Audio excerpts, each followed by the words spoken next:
En Bengal, ¿no?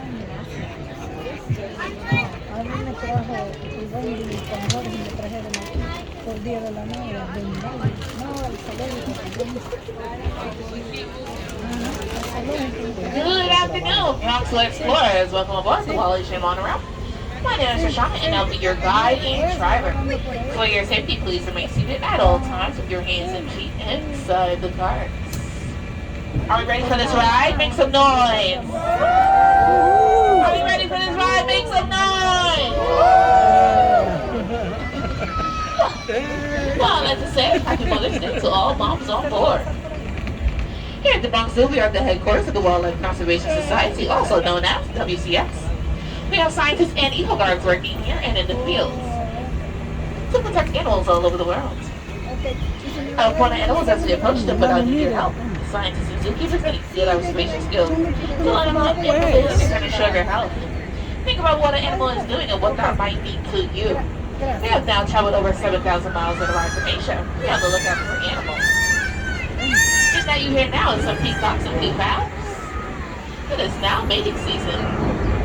And you see the peacocks with their feathers open, doing a little shimmy dance. They're trying to impress the females. Asia is the continent with the largest number of deer species, and it is well known for its deer diversity. The large number of deer species can be challenging for our zookeepers.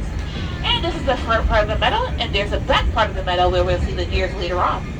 We'll see some axis deers, Bactrian deers, Beresinga deers, and Indian bunchucks, and Formosa Seeking deers. If you see a spotted deer, these are axis deer. They are native to India and Sri Lanka. The Bactrian deer are considered a subspecies of red deer, although Bactrian deer are not red. They are pale gray gold in color. The Beresinga gets its name from the look of the male antlers. The word Beresinga means 12 times in Hindi, and later on, you'll see the male antlers can have from 12 to 14 points. They are also called swamp deer if they are found living in the marshlands in India. And you see a small baby deer with a bright orange coat. That is our Indian bunching, and we have no pair. Only one pair here. Keep your eyes peeled. Hi, my name is Michelle. I'm part of the Wild Asian Keeper team. We call this area Kanha Meadow, where we care for about 40 Beresinga deer, 15 axis deer, 10 black buck, and a pair of muntjac. We start our day by checking on all the animals, making sure they are healthy, behaving normally, and safe. Sometimes, fawns and calves are born overnight. Newborns are given a neonatal exam, which includes weighing, vaccination, and tagging for identification purposes. While the animals are in the meadow, we prepare their nighttime holding areas so that they have a safe and clean place to spend the night. Farmers in Indonesia live closely with wild animals, like elephants, which we will see shortly.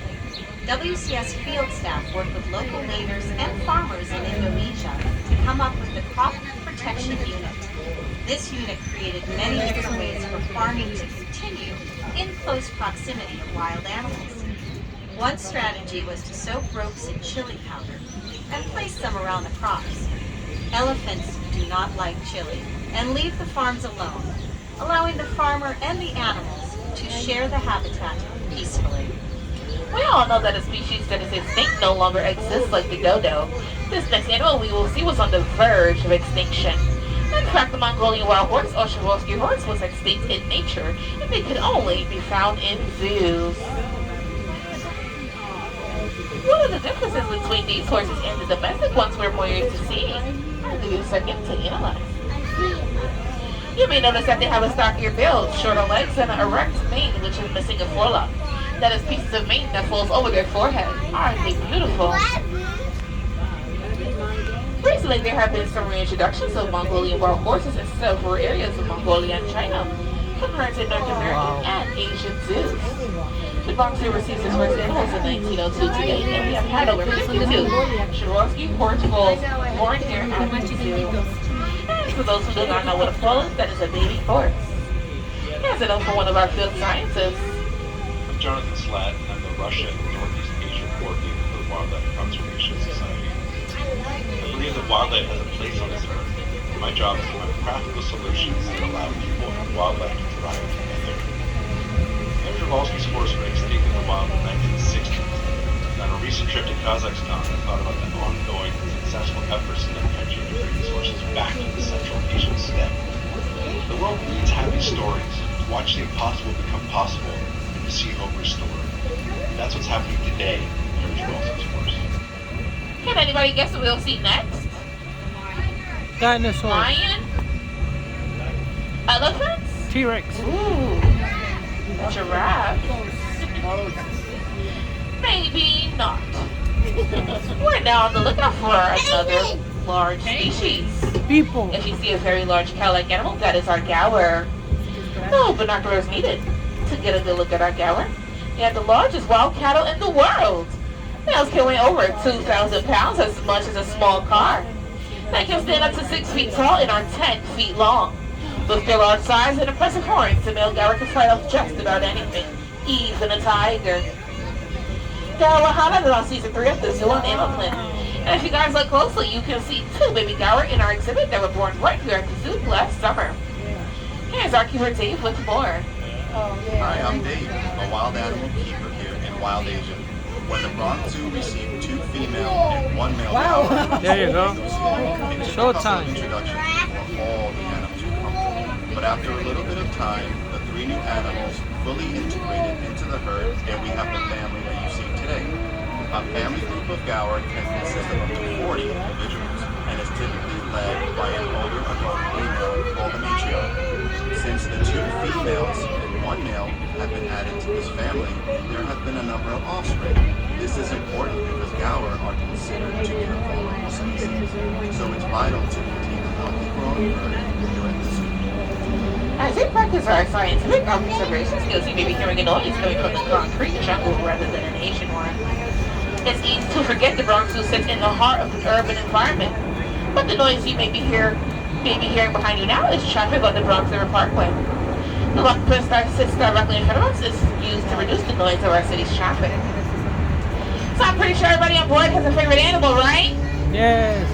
So on the count of 3 as loud as possible, everybody on board, yell out your favorite animal. Ready?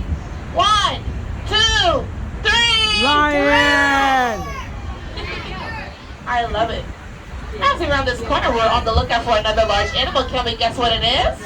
T-Rex. I heard elephants, is that right? Well, we're wrong. We're on the lookout for a tiger. And as we turn the corner, we please remain seated at all times with our hands and feet inside the cart. As we're now on the lookout for our more tiger named Anakin, which is directly under us. So keep your eyes peeled. Anakin is one of the 2 types of tigers we exhibit here at the Bronx Zoo. We have both Malayan and a Moor. And the Moor are the larger species. Please stay seated. Please stay seated. Stay seated. Tigers hunt a variety of animals, but they prefer wild things to be inside here. Keep your hands in the cart. Keep your hands in the cart, please. Typically, a tiger will gorge itself on a fresh kill, eating as much as 40 pounds of meat at one time.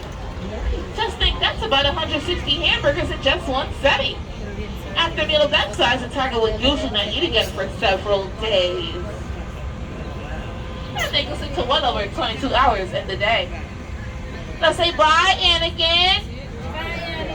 Bye. You can get a closer look at tigers by visiting Tiger Mountain. We're now coming to the back of our gaur exhibit. Here they are, up close. Oh my God. They are large and in charge.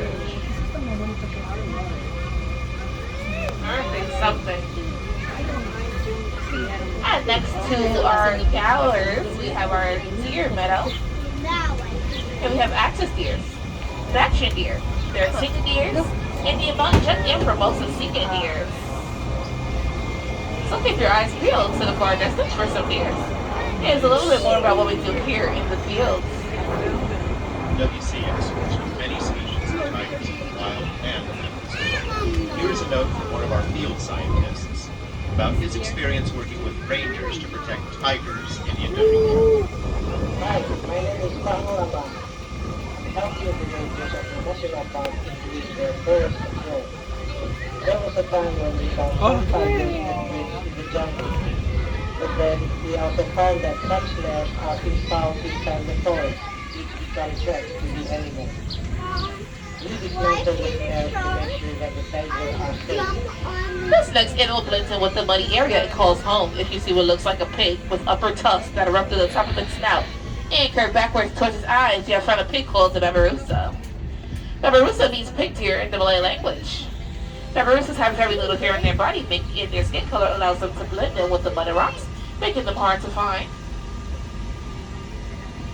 Babarusas are found on the Indonesian island of Sulawesi. I accidentally pulled into our next meadow. Please remain seated at all times. Your hands and feet inside the cart.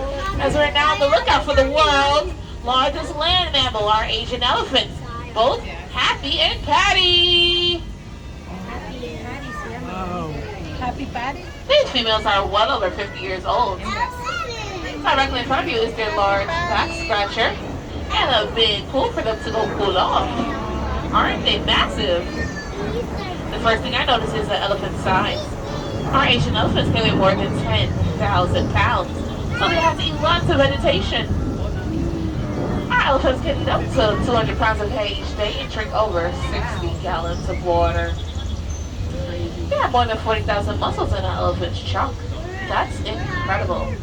And Asian elephants have an interesting finger-like tool at the end of their trunks. They can use this to pick up blades of grass or tear down tree branches with enormous force. Let's say hi, Happy and Patty. Hi, Happy Patty. Elephants get lots of personal attention here at the Bronx Zoo, including baths and pedicures. We're now pulling away from our elephants, and now we'll be on the lookout for another large mammal. This animal has skin that looks like armor plates. It has a single horn on the front of its nose and can weigh about 4,000 pounds. Can we guess what it is? Rhino. I've heard it. It's a rhino! Woohoo! Our rhino is on the other side of our exhibit at the moment. We'll catch up with her later on.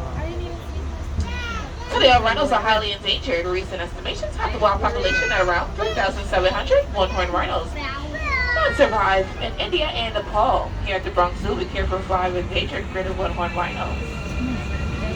Caring for this very rare animal is one thing, but breeding is a huge challenge. How many moms do we have on board today? Make some noise, moms! Moms? Are you there? Make some noise, moms and dads! I think we're tired. I get it. I'm pretty sure. I thought we did. Think about this. Female rhinos are pregnant for 16 months. Can you imagine being pregnant for almost a year and a half? Yeah, I don't think so. A baby rhino will stay with his mom for 2 to 3 years, although weaning may only take 12 to 16 months. We have had 14 baby rhinos born right here at the zoo. As you can see in between the trees is our graded one-horned rhino named Penny. That is a rhino right there. Many people describe rhinos as armor-plated, but they are actually covered with a layer of skin that has many folds. So the skin of a rhino looks thick and tough, and is actually very sensitive. And needs protection from the sun and insects. One of the rhino's favorite ways to protect his skin is to sit in a mud puddle like the one we're passing. And the white you see there on Penny's face is sunscreen due to her skin being super sensitive. This mud bottle has been here since 1977. Oh my gosh. And you can find them stomping around in the mud bottle as you see, making it bigger to their liking. Isn't that something? Where's the store? Let's say bye, Penny. Bye, Penny. Penny's be ready as our skills will be tested in just a moment, so keep your eyes peeled for what's in between the trees. WC, the rhinos you see here are Indian rhinos. We work with habitats all over the world that are homes to rhinos. Here is a note from our field office in Sumatra, and Ulan works with the Sumatran rhino. Sumatran rhinos are the smallest of the world's rhinos, and they are considered critically endangered.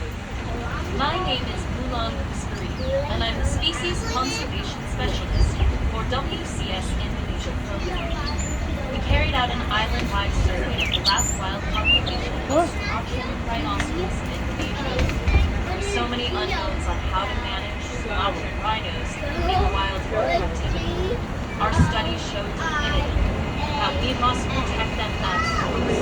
The cost of doing nothing could be the extinction of the species, and I cannot imagine what. As I mentioned, we're about to see what a challenging job our zookeepers have in the next two areas. So we're on the lookout for 4 deer species and one kind of antelope. Our smallest deer on the meadow with a bright orange coat is the Indian mountain jug. And as I mentioned earlier, we only have a pair of Indian mountain jugs here at the zoo. The smallest deer, as we can see, will only be 40 pounds, and the largest deer can be easily defined at 5 feet tall. So keep your eyes peeled. And you see a small deer. These are hog deer. They get their name because they're short and heavy like a hog. This deer also moves like a hog. It creeps, runs low, and ducks under things rather than leaping over them like most of the deer. When alarmed, hog deer make a whistling sound or a warning like bark. Hog deer are found in areas stretching from Pakistan through northern India to mainland Southeast Asia.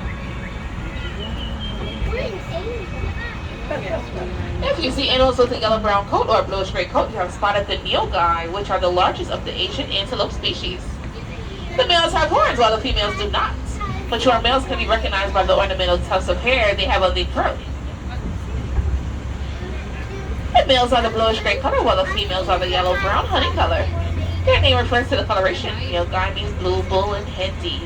Nilgai prefer to eat grass, but they will also eat leaves, flowers, and fruit from the trees. They will also stand on their hind legs to browse as high as possible.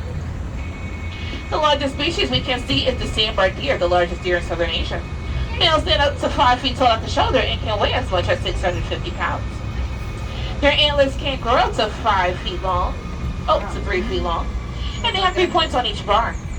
In the wild, male sandbar deer tend to live alone, while females live in small groups, and that's what you see right on top of this hill to your right.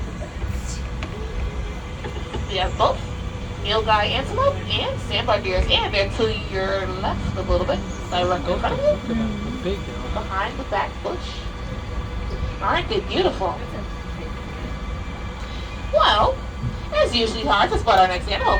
At less than 40 pounds, China-tufted deer is very easy to miss, so keep your eyes peeled. I noticed that these animals like to stay along the fence.